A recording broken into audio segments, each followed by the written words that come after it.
Good evening, and welcome to the Caring View, the online social care chat show available on YouTube, Facebook, LinkedIn, and various podcasting sites. Before we get started, don't forget to subscribe if you're watching on YouTube. Hit that like and that bell and share.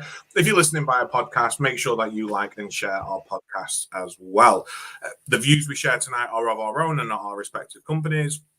Blah, blah, blah. Mark, how are you? Yes, not too bad, thank you. How are you? A busy day for you? A busy day indeed. It's the start of Care Show season, I think. I've done my first one of the year now. I know you did one earlier on in the year. Same Care Roadshow, wasn't it, that you did? Similar to mine, wasn't it? Yeah, I think very similar format. Yeah, and then I've got another one in November, I think, in Wales. So, yeah. Exciting stuff. I mean, I was a little bit nervous, dare I say, today, because the last time it was on stage, well, I was on stage public speaking, say for the Lambusen event earlier on in the year, was last October, and then before then was years ago because of the pandemic. And you think to yourself, have I forgotten how to do this? Am I going to be any cop? And it's just nice being able to be back in a room full of like-minded people, passionate about the future of social care. And I'm a narcissist. I love the sound of my own voice. So it's great just to be able to sit there and talk and have people listen. It's wonderful. So news this week. Is there any news? I've got some news. We have a new doctor. I think it's absolutely fantastic. I cannot wait. I know it's not social care, but I have to say the new Doctor Who is going to be absolutely incredible. Oh, but social care news. I know you don't. I don't watch Doctor Who, but I did see the news, and I do watch Sex Education, which he is in, and I absolutely love that show, and I think he's a great actor, so I think he'll be a good fit into the role. I think social care-wise news, I think it's been quite quiet. We obviously had the Queen's speech today, and I think the sector has kind of commented that they were surprised there wasn't any kind of announcement for unpaid family carers, especially after kind of increases in utility bills and bits and pieces, and obviously the last couple of years, everything they've gone through. So I think people are kind of expressing kind of frustrations that there hasn't been more for unpaid family carers. But other than that, it's been quite a quiet week for social care, really. I mean, I've seen a couple of doom and gloom stories, and I don't want to raise attention to them because it's doom and gloom stuff. We've got enough doom and gloom. I think my favourite thing of the week has been the by-elections. I think that's been fantastic. I've loved watching the Tory seats drop. I don't care in saying that.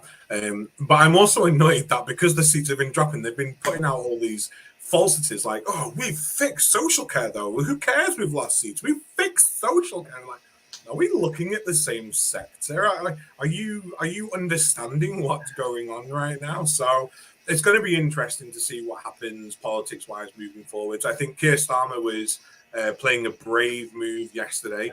If the police find me, I will do the right thing and step down. Part of me hopes they do find him, because then it's like, Boris, why haven't you done the same? But I know his spin doctors are going to be in overdrive at the moment, planning their responses. Did you see, again, not really social care, but did you see Boris's interview with Susanna Reid? Is that the one where she was like, in a minute you're on with Lorraine, and he's like, who's Lorraine?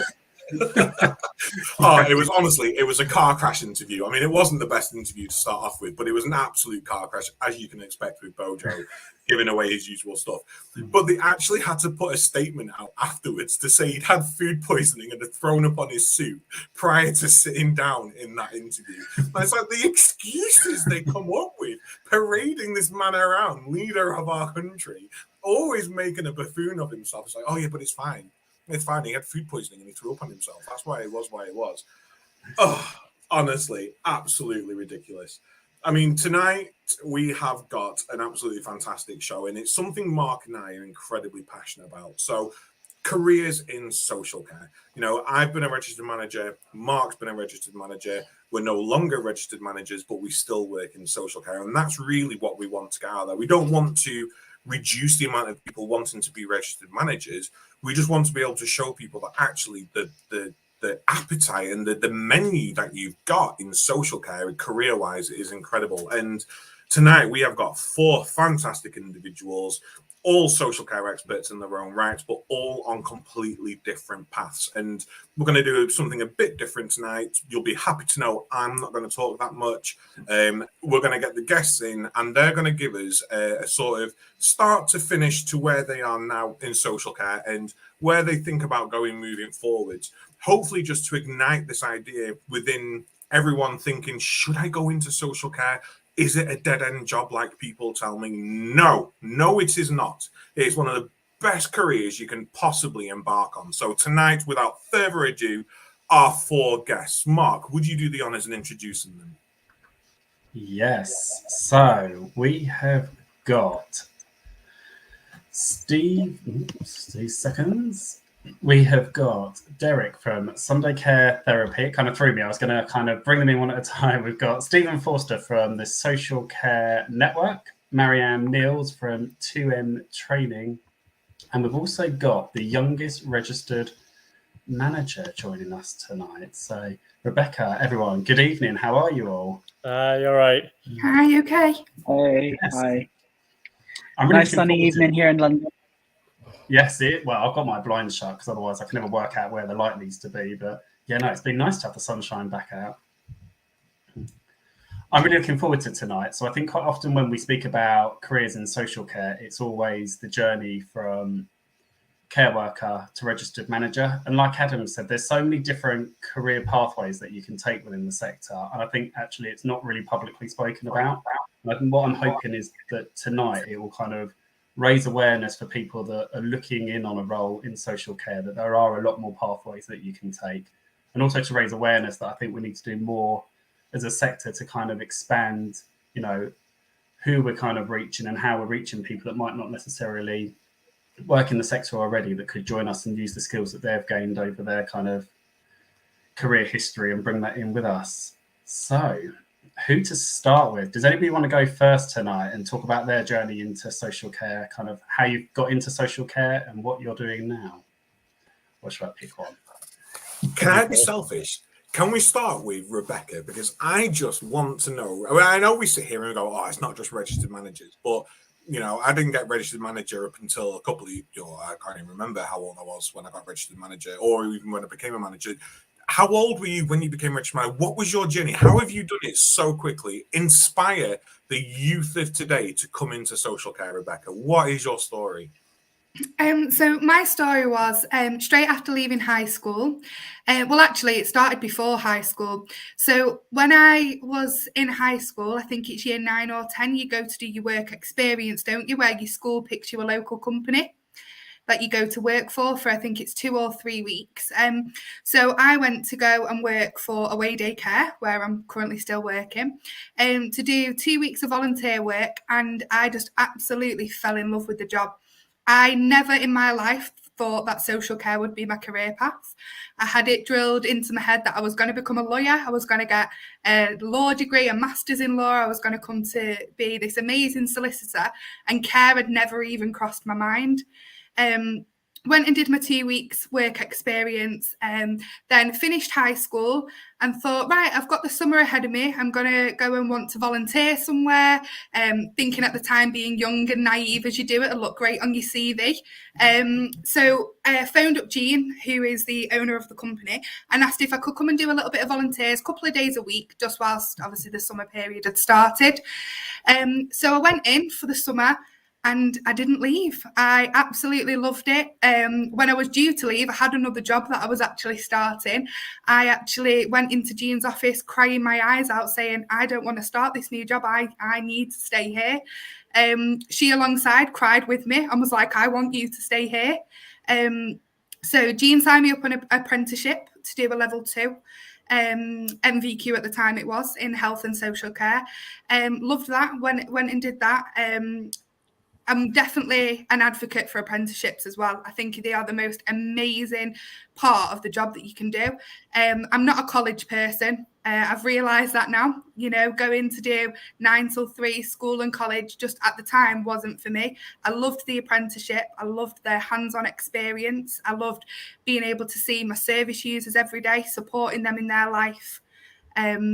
I just knew from the first day that I started that this is actually where I was meant to be in life. So finished my level 2, went on to do a level 3. And then after that, Jean obviously offered me the position to become the day service manager. And I was only 18 at the time there. I don't even think I had my driving license at the time. So went on to become the day service manager, because at the time that was the only service that we had. We had an elderly people day service and a younger people with additional needs day service.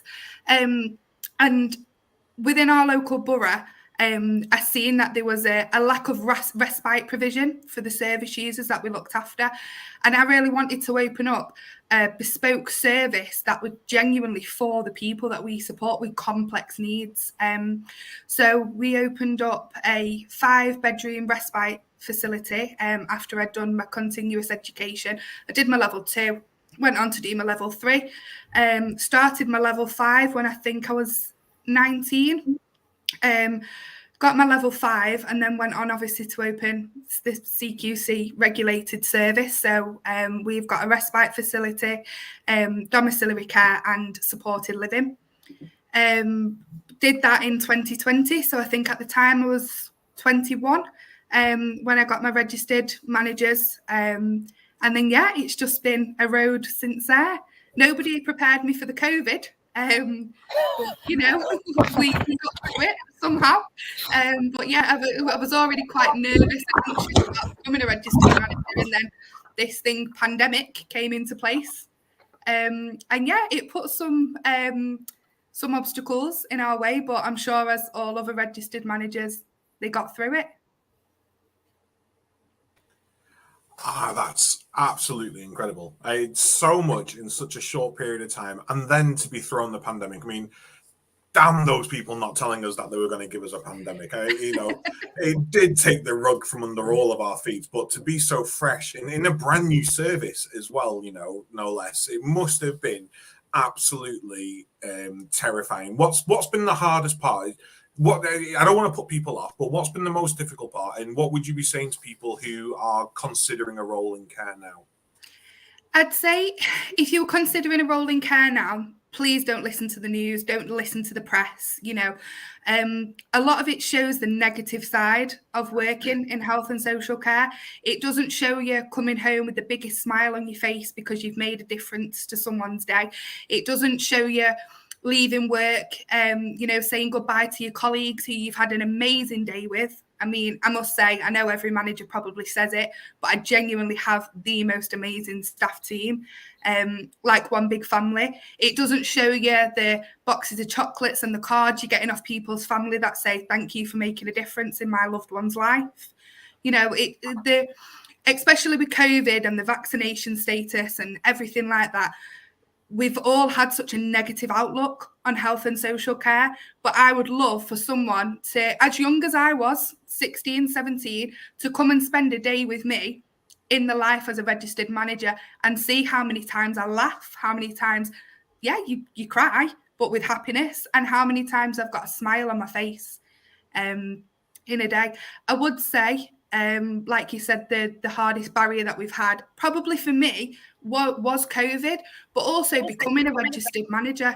It was difficult because you go through, you do your qualifications, I'm sure, like you all have. It doesn't actually prepare you for being that manager. You can sit and do them qualifications. You can sit and do the 10,000 word essay that you have to submit at the end and think, right, I know all this. But actually that first day in that job, you think, okay, this is a lot, actually. But that's where you've got your supportive network and your amazing staff team, and you get through day by day. And every single day now, I still learn something new. I think what I loved was listening to you is that you obviously started on work experience, but you had a vision of doing something different for the people, and you went out and you grasped that and you did that and you achieved that, alongside kind of doing your qualifications and bits and pieces, which, each on their own is a big mission to do them kind of alongside each other, and I think it's great that you've had the support of your manager that's really supported you in that role. Where does kind of the future lie for you? Do you kind of have visions for your service, or where would you like to be kind of like in 5-10 years time? I'd love to be able to no, I'd love to be able to come back in 5 years' time and say that we've got a CQC outstanding service, because I do think it's something we deserve. Like I say, the service that we've built has been bespoke to individuals. So we've got a state-of-the-art sensory room. We got a hydrotherapy pool built on site so that we were able to it's fully adaptive, wheelchair accessible, so we could offer that service to individuals. 5 to 10 years' time, I'm probably going to say I'd like to come back and be able to say I'm a regional manager of quite a bit more. However, I do like the service that we have at the moment because we're not a massive, say, international company. We don't have services everywhere. We're only located in the Trafford Borough. And I love the fact that I can walk into any of our services and know absolutely everything about each service user and staff member. And I think that's just what's great about us being like this one big, we call ourselves a Way Day Care family, because we're not that big where you lose that person-centered support. And that's absolutely what I strive for every day. I mean, spot on. And, you know, just to give you some reassurance here, 75% of care home providers only own one care home, and 80% of home care providers only operate out of one office. You can still be amazingly outstanding and achieve so much without growing to a large size. A huge extent, yeah. Yeah, so I mean, you're saying 5 to 10 years time wanting to be a regional manager. I mean, Rebecca, if you are where you are now in such a short period of time, I'm thinking 5 to 10 years time. Rebecca Coles, Minister for Social Care and Mental Health. That's what I'm seeing. I think this is incredible stuff. And yeah, like the comment says, an absolutely fantastic ambassador for social care. So thank you so much for sharing that with me. We'll come back to you shortly when we go into a wider conversation, but that was brilliant. Perfect. Thank you. Who next? Stephen, let's come to you next. Why not?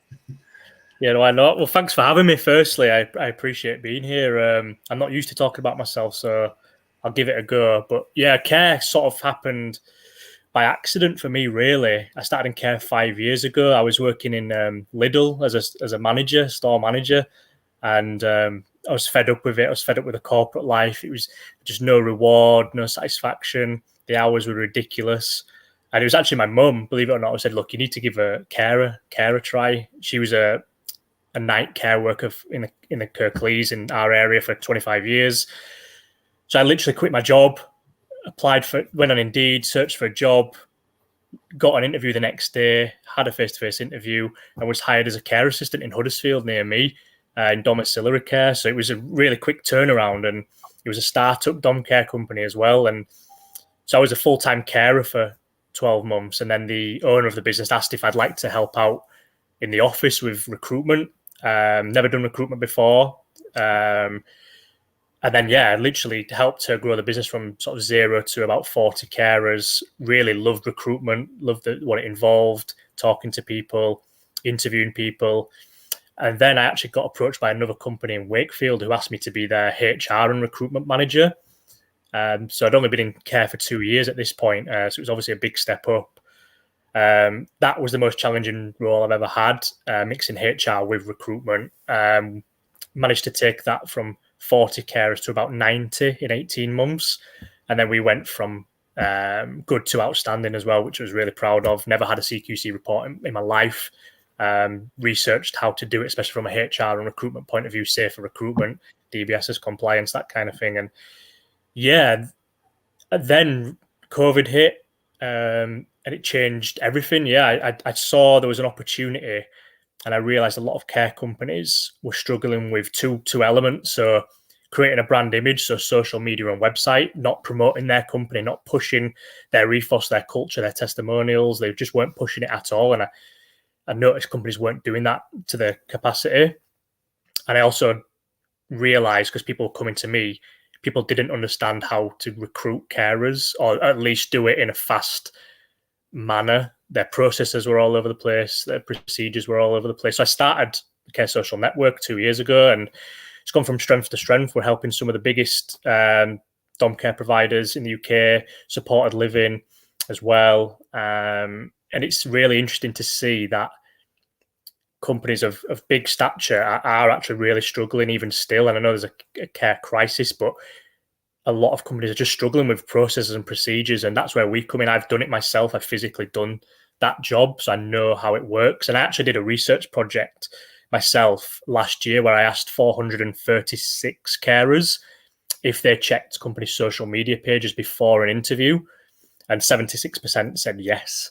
And the other 24% said they were checking social media pages afterwards. So as soon as I kind of come to care companies with these stats, like, oh, we really need to get our brand image and our ethos and our culture up to a higher standard. So that's where I am now. Yeah, that's ultimately where I am. Yeah, I'm helping as many care companies as possible. Thank you very much. I think the big question that sprung to mind as soon as you said Lidl is we have so much of our workforce at the moment that have left to go and work in retail. Yeah. But anybody listening that's thinking, oh, actually, I don't know whether I want to go into retail or social care, why would you tell them to dismiss Lidl or Aldi or the others that they keep going to, and why would you join social care instead? Yeah, it's happening everywhere, isn't it? We've got, people joining Amazon, or they're working in a warehouse, or they're joining, for £1 extra or wherever it may be. But I mean, being a carer is genuinely the best job I've ever had. That there's no doubt about that. I honestly miss being a carer still to this day. Just meeting new people. Every day is different, isn't it? I know it's a cliche, but it really is. It's so challenging. If you're a kind, compassionate, hard-working individual, you need to be a carer. You will not get any more satisfaction than being a care assistant, and the career path it has as well. So I'm probably different to a few people here, but I've never been a registered manager or a care manager. I started off as a carer, and it's led me to having my own care recruitment business, which is insane. I never thought that would happen. So I think there's just so many areas you can go into, qualifications, and you never know where it's going to lead. You can't sell care enough. When I don't talk to carers on the phone now, but when I advise companies to do this, selling care on the phone is such an easy job, especially if you've been a carer, because you've got the anecdotes, the war stories. You can sell it that way, as opposed to, can you work weekends? Can you do this shift? Can you do that shift? I always started my phone conversations off by getting to know the person, asking them about themselves. Do they have a family? What are their hobbies? These are the ways to sort of get carers on your side. But yeah, I mean, you can't sell the role of a carer enough for me. I think this is what I find so fantastic about social care, but why we also find it difficult to really nail down a clear pathway through careers. Because, like you said, you've not been a registered manager before. That's no detriment to you, because look at what you're doing now. But we can't say to people, this is the clear pathway that you take, because it's all about opportunity. It's about experience and passion and what you're good at. And what I love, and what you said just before, Stephen, then was, the fact that you've been a carer before and you've gone into this role. What I love about this conversation tonight, and everyone who's joining us, is we've lived and breathed and walked in social care, and that is so important. If we're going to be in positions that are supporting and influencing social care, that on the ground experience, that real first-hand experience is so important. And even to this day, I miss going into work in a care home or in the community and sitting down, having a natter. I call them carefree conversations, and we would talk about anything other than care. We would talk about anything that's going on in their life, their grandchildren, their great-grandchildren, in some cases great-great-grandchildren. And it was wonderful to connect with people on a human emotional level. So thank you so much, Stephen. I think that's absolutely incredible. You're welcome. We've had a comment, and I'm going to come to Marianne now. So we've had a comment in the chat, and it's, from work experience to care home manager, where more can you go? Now, I know this has probably come through when we were talking to Rebecca, but the idea is, where more can you go after being a care home manager? What else is there? Now, Marianne, I love your LinkedIn posts. I love the work that you do. I find it utterly inspiring. Please tell us, what is your journey in social care? Varied. Very, very varied. So I started life, I don't know now, 25, more than that, years ago, as a care assistant. So I did domiciliary care as well. I think I did it for the council, and I think I did it for some agencies. I did try in care homes, but I didn't like, because I was doing agency, I didn't like, we all know how it goes with agency work. So I was doing that, but I was doing a psychology degree at the same time. Hated every second of that, but I did get it, and I did it.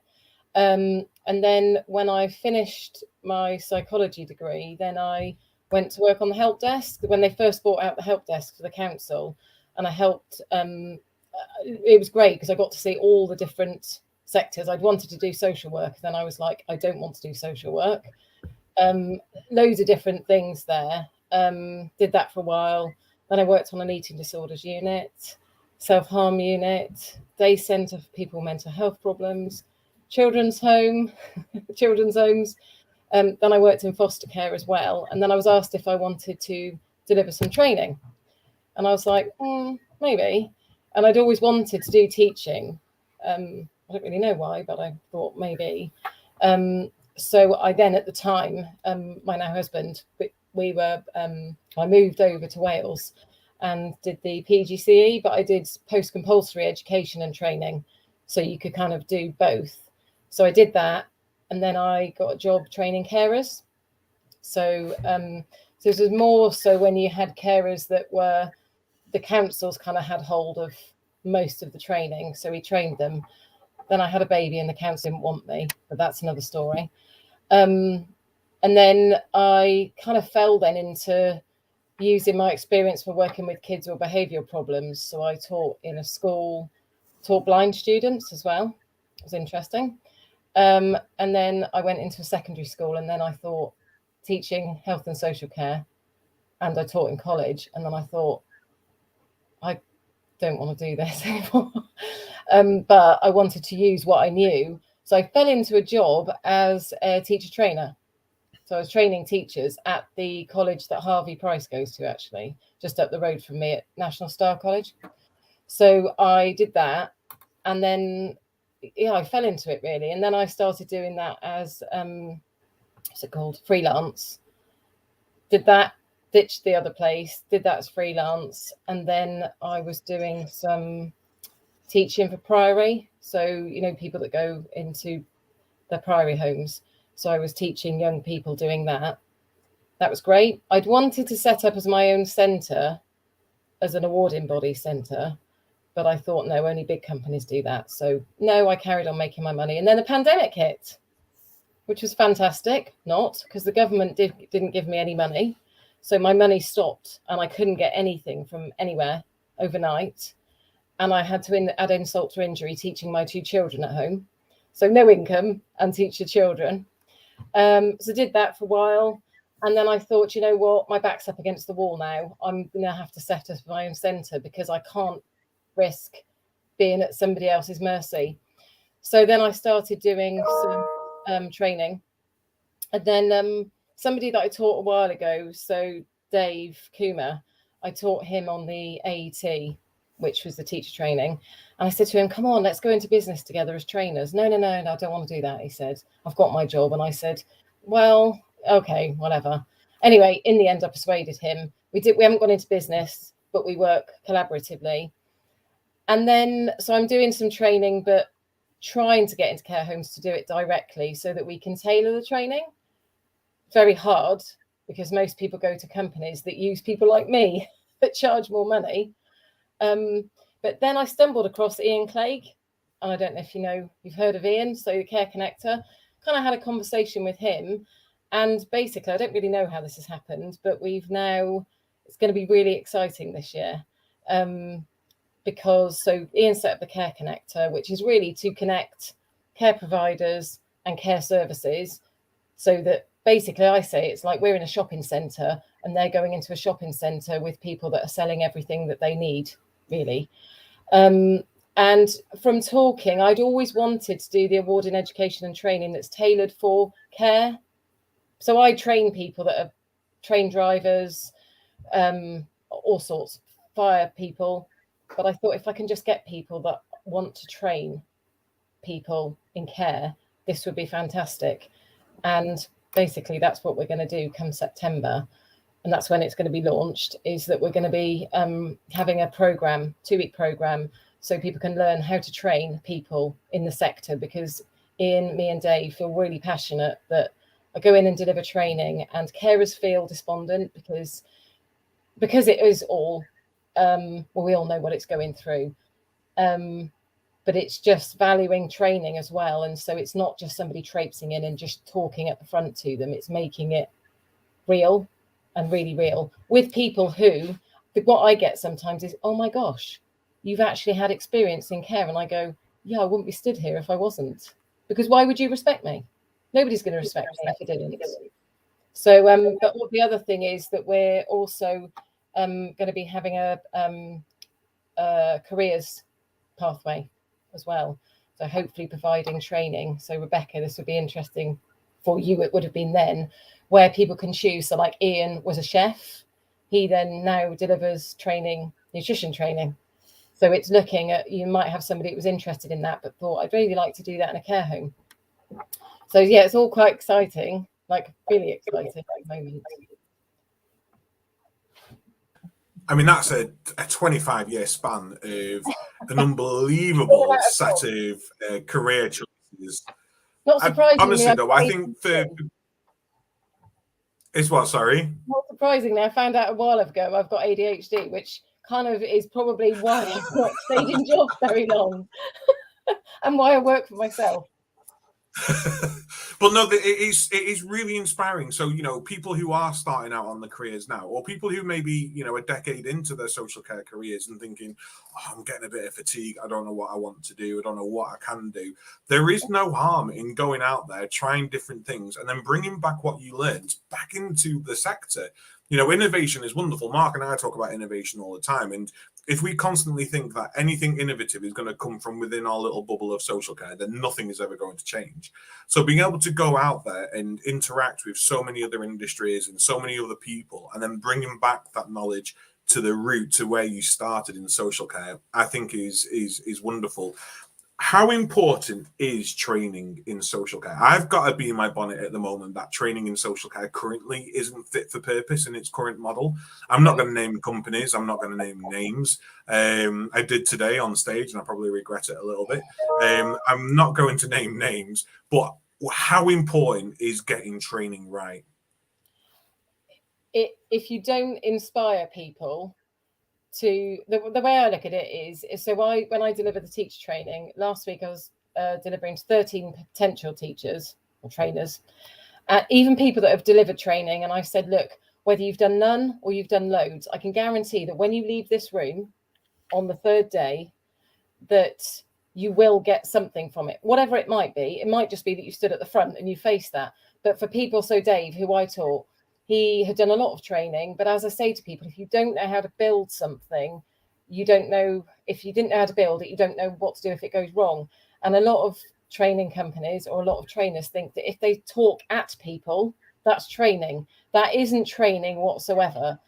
You've got to inspire people. And the way I look at it as a trainer is that if I don't look like I'm enjoying what I'm doing, how the hell is somebody that's been trained by me going to? So I have to inspire those people to and it's a bit of sticky wicket, because I say, oh God, I feel a bit of a hypocrite because you're carers now and I'm not, but I've got the utmost respect for them and I'm able to refer back to that. So I don't think a lot of the places there isn't that pathway, which is what we're looking for. And yeah, and a lot of companies just pick training from here and there.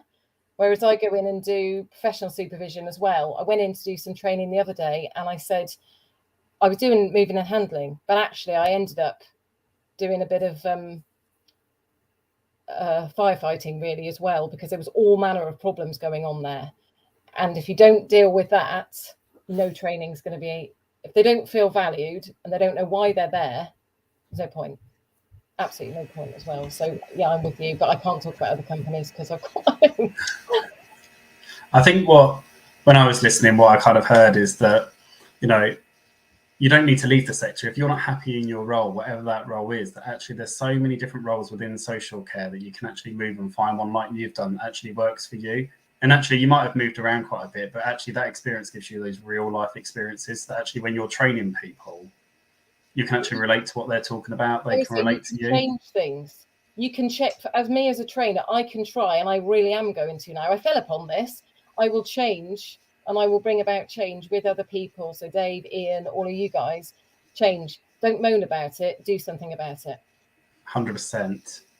Derek, last but not least, good evening. How are you? Hi. Oh, how am I supposed to follow up these guys? Like, I'm sure so you'll do inspiring, amazing stories. Rebecca, I'm hoping that like half of my staff have listened to your story and are like, put me on an apprenticeship program. So my story is a little bit different. Sorry, just give me a second. Yeah, so my story is a little bit different. I started as working in a hospital. I was doing neuro rehab as a healthcare assistant, and I absolutely loved it. And my work sponsored me to go to university. So I did a 4-year in-service program to become an occupational therapist. And I absolutely love being an occupational therapist. I've worked in community mental health, forensic mental health, acute suicidal teenagers unit, community learning disabilities, neuro rehab. And then I just fell into social care, and me and social care got on like a house on fire. And I was super, super fortunate in my career. I made it up quite high. I was managing some services for an inner London borough. So complex occupational therapy, reablement, adaptation service, sensory team. I had a single-handed carer project. I was on the team that was looking at recommissioning for care. I was part of the team that introduced discharge to assess for some inner London hospitals. So I really got to see what it's like from a quite high position on the other side, so the commissioning side. While all that was going on, I had this lovely aunt Gladys, and she was living just outside of Brighton. She was 89 at the time, roughly about 80, 88, 89. And she was frequently going in and out of hospital. And I'm sure you all know, when you work in health and social care, anytime a family member has anything at all health related, you get called upon. So as her next of kin, I was always supporting her with her admissions in and out of hospital. In 1 week, she had a pendant alarm and pushed the pendant alarm 22 times. She ended up going into a rehab unit, and she was in for over 3 months, which was very unusual. But when she was being discharged, it was going back to the exact same environment, no new package of care, no new equipment. And I knew that it would only be a matter of time where at best she would end up back in hospital. So we had to make a really difficult decision to move Gladys out of her lovely 3-story house overlooking the water to my not so lovely 2-bedroom flat here in Hackney. So while I was going to work, obviously I had to have carers to come in and look after her.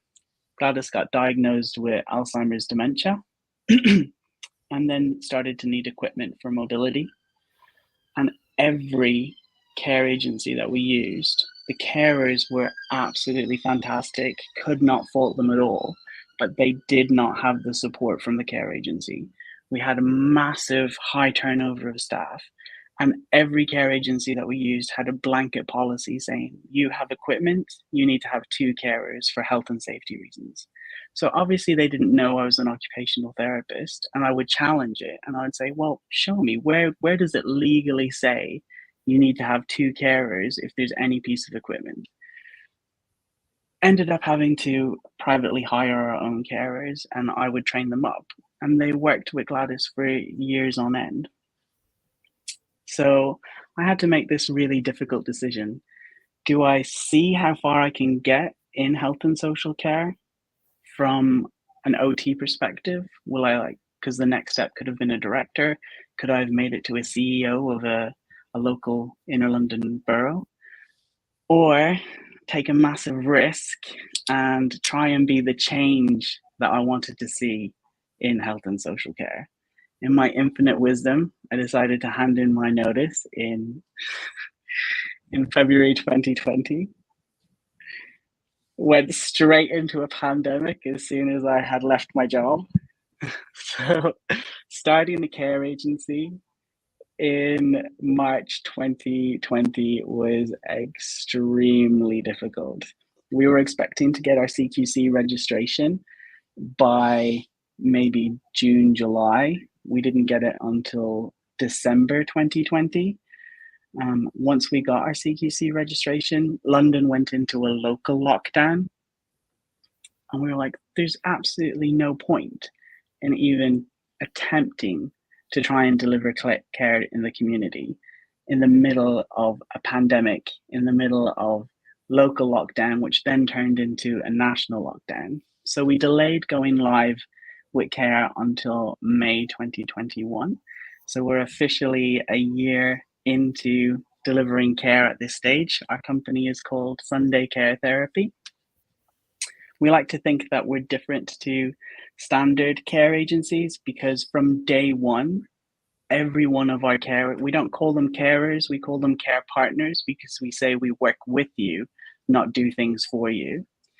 Every one of our care partners has training on single-handed care, enablement and re-ablement from day one. The concept of double-handed care has to be introduced at a later date. So when we have our care partners going out, working with you, they're always thinking, how can we make you do this for yourself?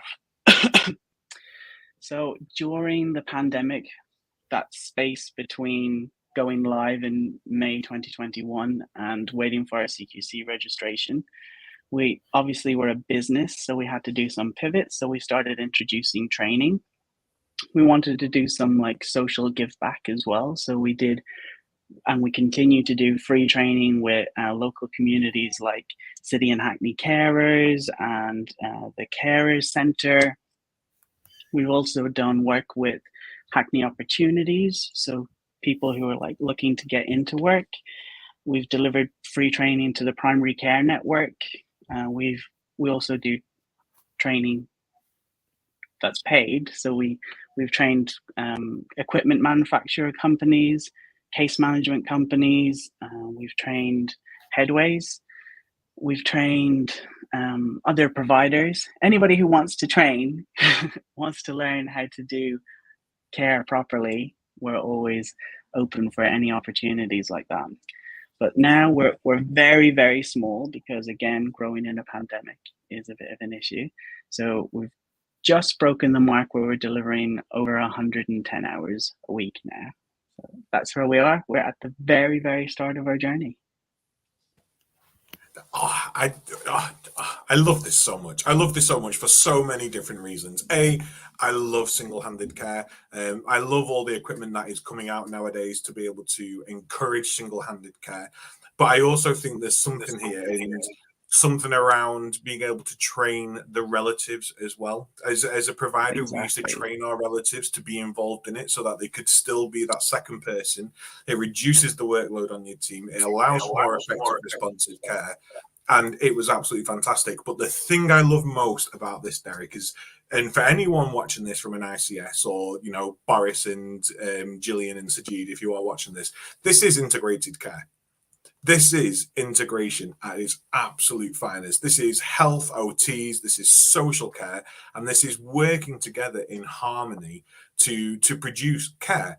You know, in my role at the IHSEM, we believe that there will be a day where we drop health and social from care, and it is just called care. From cradle to grave, it is a system that works together. It's a community that works together.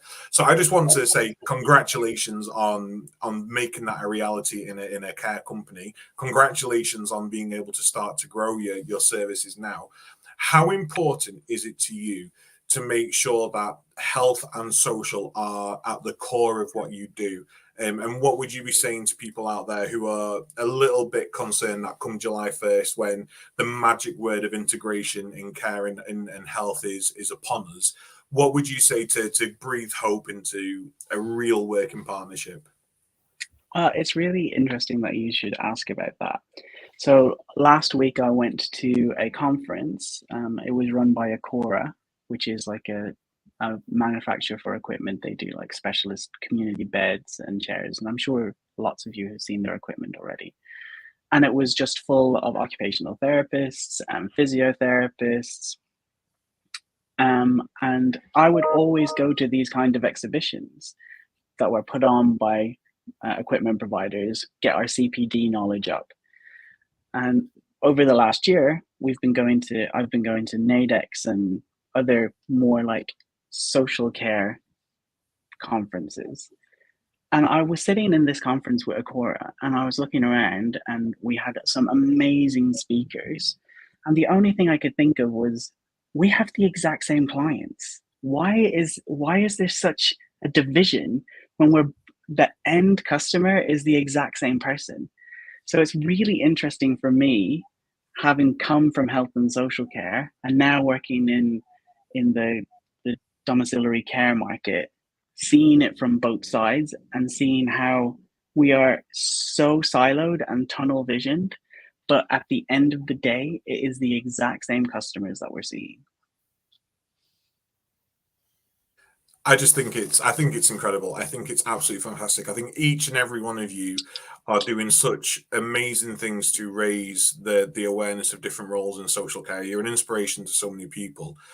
I think for anyone watching this tonight, and we're going to open this up now into a bit of discussion. And in fact, Mark and I, should we share a little bit about how we got into care and what we did? So, I mean, I've shared this with Stephen in the past. I got into care when I was 18. My dad was very poorly when I was younger. He sadly died in 2018, but this was way back into, I'm going to say 2009, 2010, very poorly. Everyone's going, go to university, go get a degree. You need to go and get a degree. You can do this, you can do that. You know, you're clever enough to do this. And I'm thinking, well, I don't want to go and get into tons of debt, come out with a degree that I'm not going to use. I had no idea what I wanted to do, went into social care. You know, and I never looked back. First chap I was looking after was telling me about how he got shot down in a Spitfire. And a nurse called Buzzer went and I said, I'm really, really sorry. I'm going to come back and listen to the rest of your story in a minute. And with that, he picked up his walking stick, and I won't swear, but he said, it's not a story, it's mine in life, and hit me with his walking stick.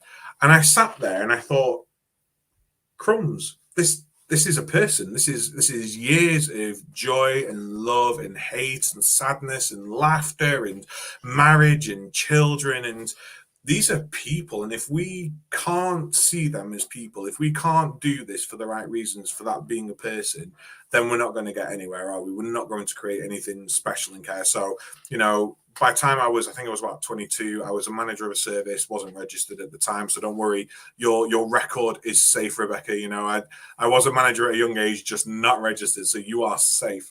And sort of progressed through my roles there. Pandemic came, and I'm going to say that the pandemic actually brought a lot of luck my way. It's been an awful thing.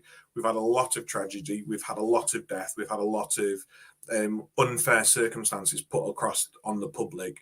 But I also believe it has brought opportunities to so many people. And if we don't harness those opportunities, then people will have died in vain. And the scenarios that we've experienced will all have been in vain. So catapulted me to where I am today, Director of Social Care at the Institute of Health and Social Care Management, touring the country with one of my bestest colleagues, Mark, talking at care conferences.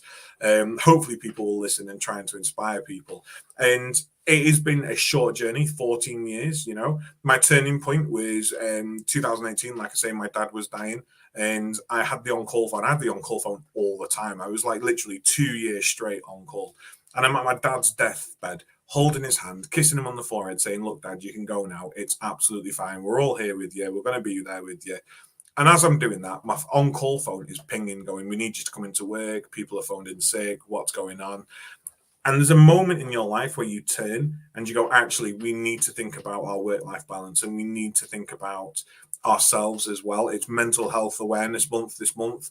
And I think it's something that we all need to do. So if anyone's listening, don't let that scare you off care, but don't make the same mistake I did. Make sure you do not compromise your life and your family, because one day you may be receiving care and you may be telling this story to someone providing you care that you had a naff experience when you were younger. Don't be that person. Own yourself, own your opportunities, and make your career what you want it to be. It's an absolutely wonderful sector to be a part of. So that's my short journey. Mark. Yes, I'll keep my brief so that we can kind of go to the Q&A. I have been in social care for 15 years. So when Rebecca was talking, I actually heard a lot of kind of like my journey in Rebecca. So I was 17 and I volunteered at a learning disability service that was in kind of my local area. I was at college and I'd always dreamt that I would be a vet. I was at college studying animal care and I just fell in love with the job, a bit like what Rebecca said. You know, it wasn't a job. But I would leave thinking, I want to go back. And I ended up, I used to sleep there every night. I would go to college, come home, do a couple of hours, do a sleep-in shift. And I went from care worker, and by the time I was 19, 20, I was managing the care home. And we had a lot of people that obviously would join saying, oh, care's like this in this place, or have you ever thought about this and whatnot. And I ended up leaving and going to manage reablement services in Hertfordshire for the council. I'd never heard of reablement. And I remember thinking, I have no idea what that is, but you've offered it to me, so I'm going to take it. And that kind of led me through my journey kind of from supporting people with learning disabilities into elderly care. And then I came back into Essex when I had my eldest daughter and set up a home care business for a gentleman that I knew. And then led me back into learning disabilities. And now I'm back into kind of reablement for Essex County Council. So I kind of feel like I've done like a whistle-stop tour and kind of come back on myself. But I absolutely love social care. And I think, along the way, I've met some amazing people. I think, during the pandemic, Adam and I started the Caring View. We just wanted to raise awareness of social care and that it's not all doom and gloom. I've got the Health and Social Care Club, which I do on a Wednesday. I've got a column that I write with Log My Care. And I think it just highlights that actually you might work in one particular area of social care, but that doesn't stop you from being able to do something else within the sector. And actually, if you're passionate or you want to make a difference, then you can do that alongside your actual job. And I think it's important that things like tonight, actually that we're sharing our experiences, because actually, you are the next generation. Like Rebecca, you are the next generation, and actually using your voice to inspire people to come into the sector. And listening to kind of Derek, actually you left your stable career because actually you wanted to make a difference and used your personal experience, of Gladys to actually make a difference and do things differently. And I definitely think, social care, we need that. It's been very rigid, and actually we need to be open to new ways of working, inspirational ways of working. So yeah, I've really enjoyed tonight, but I'm keen to go on to the Q&As. So Adam, have you got any questions? So, we've had quite a bit coming through the comments. We've tried to bring them up as we've gone along, and there's been a lot of support for everything people have been saying. I want to ask a question, and it's something, I was at a conference today and I asked the audience to put their hands up if they were on LinkedIn, and a very small proportion did. And then, we all are on here. And then I asked, put your hands up if you're on Twitter, and a very small proportion put their hands up. I just want to open this up to everybody. How important is it to be willing and engaging to network and connect with people? Carl's mentioned in the chat that we're talking like all care providers and services are linked. They're not. We're a heavily fragmented sector. But if we can remove the idea of competition, if we can remove the idea of not wanting to work together, how important is it to be willing to go out there and connect and to make these connections with people? Anyone at all? I cannot emphasize how important it is. So before I started Sunday Care Therapy, I literally did not exist on any social media. I wasn't on LinkedIn, I wasn't on Facebook, I wasn't on anything.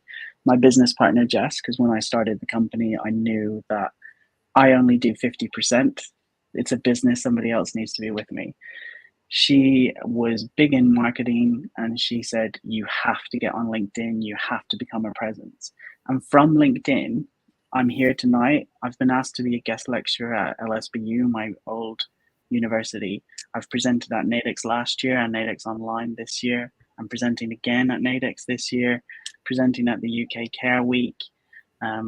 All the private work that we've gotten has all come through LinkedIn. It has been non-stop. I would not exist at all if it was not for LinkedIn. And I connected with you today, Derek, this morning. Exactly. And we'll do collaborative work together in the future through LinkedIn. For me, it's really important, but I have to say, it's a hard world out there, because sometimes I feel like I'm shouting out to nobody, quite frankly, which is why I feel really strongly, and why actually which is why Ian started what he's doing, because it is so hard, particularly for smaller businesses, that, I deliver, I would believe, quality training. Dave does, Ian does, lots of other people I know. And it's really hard then when you're competing against lots of other big businesses who have that marketing budget, that have all those other things. And so to have the Care Connector is brilliant, because you can connect the people that need to be. But not just that, it's other people that do marketing that do it especially for people that work in the care sector or businesses. And there's so many people that I've met through doing the huddle on a Wednesday that I'm like, oh my gosh, I never would have thought to speak to you, that I've been offered to deliver masterclasses for Richard Scott. There's loads of other people, and just doing that networking, that it just gives you those opportunities that they wouldn't have. I can't be employed by anybody, so I've got no choice but to do that, because you've got to get yourself seen somehow. I think for me, networking's been a massive part of the last 2 years for me, especially being young and coming in as a new registered manager. My local borough has Skills for Care. So we have a local registered managers group, which I've now become chair for. And them individuals that, wouldn't even know it have helped me so much by, especially in COVID, putting the latest legislation onto a WhatsApp group so that I can read it when I get home to bed, or being on social network platforms, Facebook pages, Instagram, things like that, where you're connected to thousands of other registered managers, has genuinely helped me learn so much about what I need to know to be a registered manager. And I just can't thank everyone enough on them platforms. That has genuinely helped me even get through day-to-day tasks. If you're thinking, okay, I've never actually dealt with this, let's go onto the manager's Facebook page, or let's ring the care manager that's down the road and say, have you ever dealt with this before? And I think, like you guys said before, we are all in this together. There's no point trying to be the one, going for the bigger business, trying to be the better company, the better person. We're all in it together, and at the end of the day, we've all got the same outcome, where we want to provide the best care or the best training or the best service to everyone that's involved with us. So for me, I've really greatly appreciated networking recently. Yeah, networking for me is, it's the reason my business exists. 100% of my business has come through networking. LinkedIn and Instagram is where I've got my clients. I post videos about retention and care recruitment, and people have said, oh, that's really interesting. Can we have a phone call? Adam, it's how I met you. I saw a video you did or a post. I was like, yeah, 100% agree. And I think the more we can help each other as opposed to seeing it as competition, I've often passed on other carers from care companies I've worked at to other companies, because I've said, look, our hours don't work for you. However, I do know so-and-so around the corner is taking these shifts on. And I think the more we can help each other, the better it is. But yeah, networking and social media is essential. I think for me as well, it's not just about it being like Adam, you said, I know some of my posts are a bit off the wall, and they span teaching and social care and lots of other stuff, but it is about really putting out there who you want to be and what you want to be seen as. So for me, it's not about my business. I sometimes think, oh God, I don't talk about what I actually do, which is training. But it's about, I am my business. That is what I am. And I have to put myself out there and talk about things I do, what I like, what makes me angry, what winds me up. And that's networking, because somebody sees it, they contact you, and then they've got something of interest as well. And then, like I said, with Dave and Ian, now we're coming up with something massive. I think it's absolutely fantastic, and all your points are so true. And it's the engagement angle that we now need to work on within the sector. We need to encourage and empower people to want to engage. We've had some really great conversations tonight. We've had some great conversations in the chat. I know people think it's been very manager centric tonight. It's been very organization centric. It's been very care worker centric. The Caring View is a platform for all voices. We are trying our hardest to make sure that we represent absolutely all voices within social care on this platform. And John's campaign ambassador, myself, an advocate for rights for residents alongside with Mark, our passion is to make sure all voices are represented where we possibly can do. So moving forward, same with the Health Plus Care Show, we are trying to make sure that we can represent as many voices as possible. We just want to encourage people and make people feel reassured that this is a safe platform for where you can come and do it. So if anyone is watching tonight and you are in receipt of care, you are related to somebody using care, and you want to come on the show and you want to have a conversation with us, please do get in touch. thecaringview@gmail.com. It's quite easy to remember, and you don't have to be on camera. We can change your name. You know, if you are concerned for backlash, we will make any adaptation absolutely possible to make sure that your voice can be heard on this show. It's what we want within the sector. With that, and again, a huge massive thanks to all of you tonight. And Derek, sharing your story about Gladys is just so heartwarming and so inspiring. I think it's absolutely wonderful. Rebecca, I wish I could take that accolade from you, because it is just fantastic. Youngest registered manager in this country. Stephen, you're doing amazing work and you are supporting so many people out there. And Marianne, I am super excited to see what you and Ian have got cooking later on this year. It's going to be wonderful. Next week, we are not live. We do not have a show on YouTube. It will not be on podcast. Mark, what are we doing next week? Next week, we are drinking. Oh, no, that's after. We are at the Health Plus Care Show next week. So Adam and I are chairing a panel lineup with some of the guests that have appeared on the show. And we are focusing on whose responsibility it is to fix social care. So, yeah, we're really looking forward to this, to the conversation, opening up. Just going to be like this show, bit in person. So, yeah, do pop along. Please do see us. You'll probably see me walking around, and you'll probably see Adam speaking, because he's at every single talk that there is that day over the course of the 2 days. But, yeah, and then on the evening of Wednesday night, a few of us are going for drinks. So we do have a cocktail WhatsApp group that has spun over from the Care Show last year. So if anybody's going and they want to be in that WhatsApp, please just drop me a message either on LinkedIn or Twitter, and I'll add you in. So, yeah, I'm looking forward. Hands up, will not be going out for cocktails on the Wednesday evening. I did it in Birmingham last year, and I did not get in until 3:30 in the morning after having a bottle of wine nightcap in a casino because everywhere else was shut, and then had to crawl up on stage. I do not recommend it. No, I'm out for the theatre. With sounds like a challenge, Adam. I know. No, I'm at the theatre that evening with my other half, who's coming down with me for the event, because it's also a little sort of special trip for us as well. Now, just with that lineup, we have tried to get people with lived experiences on that panel with us to give their view. We've not managed it, but we are open for people who have got lived experiences to give us a short recording on what they think and who they think is responsible to fix social care.